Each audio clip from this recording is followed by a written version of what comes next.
जी बाजी। कौन कौन सी पीको है? कुरेशिया पीको है बाजी, जवानी पीको है, शादी पीको है। बाकी ये बहुत सारे डिजाइन लगे हुए, देख लो। कितने की है?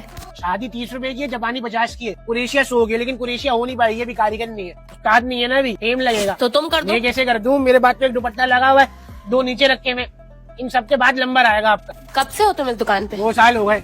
किसने लगाया था? अम्मी बिठा के गई थी, लेकिन अब शौक हो गया है।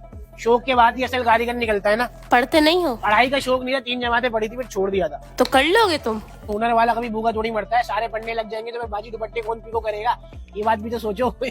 हाँ शेरी, सारिम भाई आ गए, उनके काज बनने को दिए हुए थे ना, वो आ गए, पीले शापर में रखे होंगे, उठा के दे दे सारिम भाई को। ये पीको क्यों नहीं करा भाई? बाजी तुम्हारे इस दुपट्टे को मैंने जब पीको नहीं करा, ये फैंसी दुपट्टा है, इस पे ना लेस लगवाओ, लेस के साथ जब पीको होगा ना तो फैंसी टच देगा, फिर सर पे लोगी तो सही लगेगा। अच्छा ज्यादा ना बोलो, सही है बस। मशवरा दे रहा हूँ मैं तो, फजूल में भड़क रही हो। चलो लगा ही दो। अच्छा अब लगवाया वही वाला ना, आखिरकार मेरे को खामा पीली में जलील कर दिया। बंच लगते हैं? लगते हैं, लेकिन लाइट नहीं है, लाइट जब आएगी जब लगेंगे, कल आ जाओ, कल मिल जाएंगे। तो अभी लाइट आ जाए तो लगा दो। तो लाइट तो 11 बजे आएगी ना, दुकान में कोई सोते हैं, घर भी जाना होता है, घर बार है हमारा। बहुत बोलते हो तुम। बुलवा रही हो तो बोल रहा हूँ, जबरदस्ती कोई बोल रहा है। जाहिल हो एक नंबर के। पढ़े लिखे होते तो यहाँ कोई होते। चुप करो बस। अंकल खड़े हैं, बहुत देर से आपका इंतजार कर रहे हैं बाइक पे, उनकी टांगों में दर्द हो रहा है, रात में ऐठन होगी, फिर चले जाओ आप। बाजी की इस मैचिंग का धागा निकाल दे छोटे। तुमसे छोटे और भी है। मेरे से तो 3 छोटे और बेटे अंदर, मैं सीनियर हूँ इन सब में।